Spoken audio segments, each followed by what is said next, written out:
Giorgio selalu tampil sebagai paket lengkap, rapi, tenang, dan seolah tak tersentuh drama. Setiap kemunculannya di depan kamera tampak terkontrol, nyaris steril dari emosi.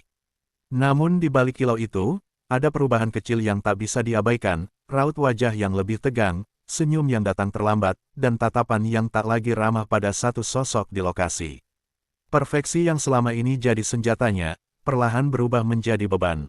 Di balik layar pemotretan terakhir, atmosfer tak lagi cair. Giorgio tampak gelisah, bolak-balik memperbaiki detail yang sebenarnya sudah sempurna. Bukan karena konsep, bukan karena pencahayaan, melainkan karena kamera yang tak selalu tertuju padanya. Setiap kali lensa beralih, rahangnya mengeras. Ada sesuatu yang mengusik egonya, dan itu tak lagi bisa disembunyikan. Sumber di lokasi menyebut, perubahan ini bukan sekali dua kali. Sejak beberapa sesi terakhir, Giorgio terlihat lebih sensitif, mudah tersulut, dan terlalu awas pada pergerakan fotografernya. Seolah-olah setiap klik yang bukan untuk dirinya adalah pelanggaran tak tertulis. Profesionalisme masih dijaga di permukaan, tapi ketegangan merayap di sela-sela diam. Dan disinilah retaknya dimulai. Sosok sempurna itu mulai menunjukkan celah, bukan skandal besar, bukan teriakan, melainkan rasa tak aman yang tumbuh diam-diam. Ketika kontrol mulai goyah, drama hanya tinggal menunggu waktu. Sosok fotografer yang selama ini selalu berada di belakang layar tiba-tiba berubah jadi pusat perhatian. Ia bukan sekadar tukang klik kamera, ia mengatur ritme, memberi arahan, bahkan menentukan aura di lokasi. Dan ironisnya, kehadirannya justru mulai terasa lebih hidup daripada sang artis utama. Di beberapa sesi terakhir, fotografer ini terlihat terlalu bebas. Tertawa dengan kru lain, memberi arahan panjang pada model pendukung, bahkan sesekali menjadi pusat diskusi kreatif. Kamera di tangannya bergerak lincah, tak selalu mengunci wajah Giorgio. Bagi orang lain ini profesionalisme. Tapi bagi Giorgio, ini mulai terasa seperti panggung yang direbut diam-diam. Sumber di lokasi menyebutkan satu hal yang konsisten, setiap kali fotografer itu terlihat terlalu menikmati perannya, ekspresi Giorgio langsung berubah. Tatapan menusuk, tubuh mengeras, dan suasana mendadak sunyi. Tak ada teguran terbuka, tapi bahasa tubuhnya sudah cukup berbicara. Seolah-olah ada pesan tak terucap, ingat posisi. Hubungan yang dulu tampak solid kini mulai berjarak. Tak lagi ada obrolan ringan, tak ada canda kecil sebelum sesi dimulai. Yang tersisa hanyalah kerja dingin dan jarak emosional yang makin terasa.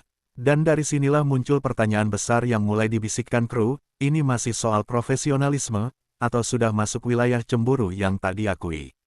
Momen itu akhirnya datang. Di tengah sesi yang seharusnya rutin, kamera sang fotografer tak langsung mengarah ke Giorgio. Lensa justru menangkap momen lain, detail kecil, interaksi ringan, ekspresi natural yang bukan milik sang bintang utama. Sekilas terlihat sepele, tapi bagi Giorgio, itu adalah sinyal yang tak bisa diterima. Detik itu juga, auranya berubah. Giorgio berhenti bergerak, pose tertahan, senyum menghilang. Ia berdiri kaku, menunggu kamera kembali padanya, namun yang ditunggu tak kunjung datang. Setiap klik terasa seperti penghinaan kecil. Rahangnya mengeras, napasnya berat, dan matanya tak lepas dari tangan fotografer yang kini seolah salah sasaran. Kru di lokasi langsung menangkap ketegangan itu. Suara-suara merendah, langkah diperlambat, suasana mendadak seperti berjalan di atas kaca. Tak ada yang berani bicara. Semua tahu, satu gerakan salah bisa memicu sesuatu yang lebih besar. Ini bukan lagi soal profesional, ini soal ego yang terusik di ruang terbuka. Sejak momen itu, dinamika berubah total. Setiap perpindahan kamera dipantau, setiap arahan fotografer terasa diawasi. Dan Giorgio, yang selama ini dikenal penuh kendali, mulai menunjukkan satu sisi yang jarang terlihat, tak nyaman saat bukan jadi pusat segalanya. Sejak insiden kamera berpindah itu, suasana belakang layar tak pernah benar-benar sama. Bisikan mulai muncul di sudut-sudut ruangan, lirih tapi konsisten. Kru saling bertukar pandang, saling membaca tanpa perlu bicara keras. Satu topik berulang terus dibahas, perubahan sikap Giorgio yang terlalu fokus pada satu orang, fotografernya sendiri. Awalnya hanya spekulasi kecil, tapi semakin sering Giorgio menunjukkan ketidaksabaran, semakin liar asumsi berkembang. Ada yang menyebut ini soal ego, ada yang menduga ada rasa posesif yang berlebihan. Setiap teguran halus, setiap jeda yang terlalu lama, langsung ditafsirkan sebagai tanda. Gosip internal pun mulai menemukan bentuknya, meski belum ada yang berani mengucapkannya terang-terangan. Yang paling terasa adalah atmosfer kerja yang menegang. Fotografer itu kini bekerja dengan lebih hati-hati, geraknya dibatasi oleh tatapan tajam dari kejauhan. Sementara Giorgio terlihat makin pendiam, seolah menyimpan sesuatu yang tak ingin bocor ke publik. Ironisnya, justru sikap diam itulah yang membuat cerita makin liar dan sulit dikendalikan. Ketika isu tak diklarifikasi, ruang kosong akan diisi oleh asumsi. Dan di balik layar yang seharusnya steril dari drama, cerita tentang cemburu mulai tumbuh subur, tanpa perlu konfirmasi, tanpa perlu bukti. Api sudah menyala, bisikan sudah beredar. Tinggal menunggu, siapa yang pertama kali terpancing bicara. Sejak gosip internal beredar, sikap Giorgio tak lagi sekadar dingin, ia menjadi terlalu mengatur. Setiap sesi dimulai dengan instruksi tambahan, detail kecil yang diulang-ulang, dan keputusan yang harus melewati persetujuannya. Kamera tak boleh bergerak sembarangan. Durasi tak boleh molor, bahkan jeda kecil pun terasa seperti pelanggaran. Semua tampak profesional di permukaan, tapi nadanya menekan. Fotografer itu mulai merasakan ruang geraknya menyempit.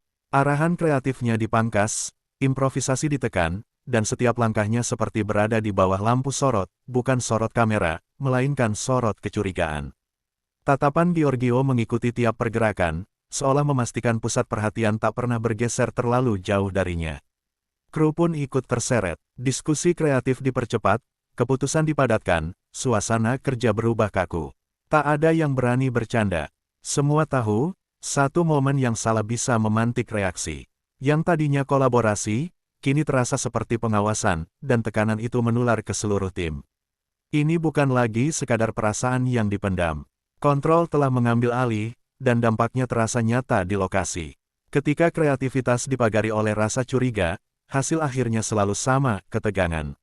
Dan di balik ketegangan itu, ledakan kecil tinggal menunggu pemicu. Ledakan itu bukan berupa teriakan panjang atau drama besar. Justru sebaliknya, singkat, dingin, dan mematikan suasana. Di tengah sesi yang sudah tegang, Giorgio melontarkan satu kalimat pendek ke arah fotografernya. Nadanya datar, tapi volumenya cukup untuk menghentikan gerak di seluruh ruangan. Kamera berhenti, semua terdiam. Tak ada yang berani menoleh langsung. Kru berpura-pura sibuk, menunduk pada peralatan masing-masing. Fotografer itu membeku sesaat, lalu mengangguk singkat. Profesionalitas tetap dijaga, tapi gesturnya berubah, lebih hati-hati, lebih kaku.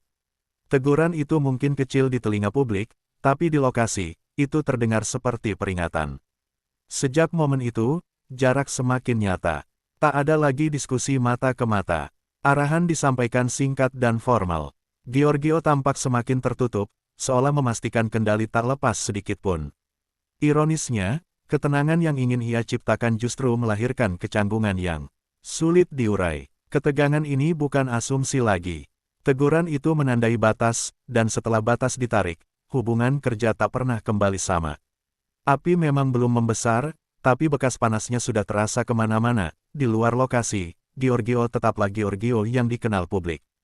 Senyum rapi, gestur elegan, dan caption media sosial yang terasa hangat serta penuh profesionalisme. Tak ada celah, tak ada tanda-tanda badai. Publik melihat kestabilan, bahkan kesempurnaan, yang seolah tak tergoyahkan oleh apapun. Namun begitu kamera utama dimatikan, atmosfer berubah drastis. Di balik layar, komunikasi dipangkas seminimal mungkin. Tatapan tak lagi bertemu, jarak dijaga, dan interaksi berlangsung kaku seperti kontrak tak tertulis. Fotografer itu menjalankan tugasnya tanpa banyak suara, sementara Giorgio menjaga kendali dengan sikap dingin yang konsisten. Kru menyaksikan dua dunia yang berjalan paralel. Di depan, citra manis dan profesional. Di belakang, ketegangan yang tak pernah benar-benar reda. Setiap senyum publik terasa seperti lapisan pelindung yang menutup konflik sebenarnya, dan justru itu yang membuat suasana makin menekan. Kepura-puraan menjadi rutinitas baru. Image bisa rapi, tapi relasi bisa retak. Semakin Giorgio menjaga wajah publiknya, semakin terasa jarak yang tercipta di dalam tim. Dan ketika jarak itu dibiarkan, satu pertanyaan menggantung di benak semua orang, berapa lama topeng ini bisa bertahan sebelum kenyataan memaksa keluar. Titik akhirnya bukan ledakan besar, melainkan kelelahan kolektif. Sesi demi sesi berjalan tanpa insiden, tapi juga tanpa kehangatan. Giorgio tetap memegang kendali penuh, sementara fotografernya bekerja dalam senyap, seolah menghitung detik hingga proyek ini usai. Tak ada rekonsiliasi, tak ada klarifikasi, hanya rutinitas yang dipaksakan. Di ruang-ruang kecil belakang layar, satu pertanyaan berulang tanpa jawaban, siapa yang akan pergi lebih dulu? Fotografer dengan kreativitas yang dipangkas, atau Giorgio dengan ego yang tak mau mengalah. Keduanya bertahan, tapi jelas ada harga yang dibayar, kualitas kolaborasi yang menurun dan ketegangan yang tak pernah benar-benar hilang. Bagi kru, ini jadi pelajaran pahit. Ketika perasaan masuk ke wilayah profesional tanpa diakui, dampaknya menyebar ke semua lini. Keputusan kecil terasa berat, diskusi menjadi singkat, dan kreativitas berjalan pincang. Tak ada pemenang di sini, hanya orang-orang yang berusaha menyelesaikan pekerjaan di tengah atmosfer yang dingin. Dan disitulah kisah ini berhenti, bukan karena selesai, tapi karena diparkir. Apakah Giorgio akan memilih meredam egonya dan memulihkan relasi? Atau justru mengganti orang-orang di sekelilingnya demi rasa aman semu? Ketika kamera, ego, dan cemburu bertemu, akhirnya selalu menggantung.